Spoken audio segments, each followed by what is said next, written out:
এই নির্বাচনে দলীয় প্রার্থীদের পাশাপাশি জয় পেয়েছেন 7 জন স্বতন্ত্র প্রার্থী। এরা সকলেই বিএনপির বিদ্রোহী। বিস্তারিত মনোয়ার হোসাইনের রিপোর্টে। লিলি বিউটি সোপ, যার অ্যান্টি এজিং গুণ তারুণ্য ধরে রেখে ত্বকে করে উজ্জ্বল। তারুণ্যময় উজ্জ্বল ত্বকের জন্য রিমার্ক। ব্রাহ্মণবাড়িয়া 2 আসনে হাঁস প্রতীকে জয়লাভ করেছেন আলোচিত প্রার্থী রুমিন ফারহানা। তিনি পেয়েছেন 1,18,547 ভোট। জোট শরিক প্রার্থী জুনাইদ আল হাবিবের চেয়ে 37,000-এর বেশি ভোটে এগিয়ে জয় পান তিনি। দলীয় মনোনয়ন না পেয়ে স্বতন্ত্র প্রার্থী হয়ে লড়েন এবং পরে দল থেকে বহিষ্কৃত হন।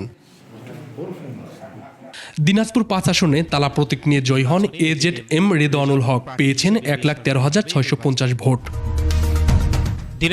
ময়মনসিংহ 1 আসনে ঘোড়া প্রতীক নিয়ে জয়লাভ করেন মোহাম্মদ সালমান ওমর। পেয়েছেন 1,07,241 ভোট। তিনিও মনোনয়ন বঞ্চিত হয়ে স্বতন্ত্র প্রার্থী হিসেবে নির্বাচন করেন। কিশোরগঞ্জ 5 আসনে হাঁস প্রতীকে জয়ী শেখ মুজিবুর রহমান ইকবাল।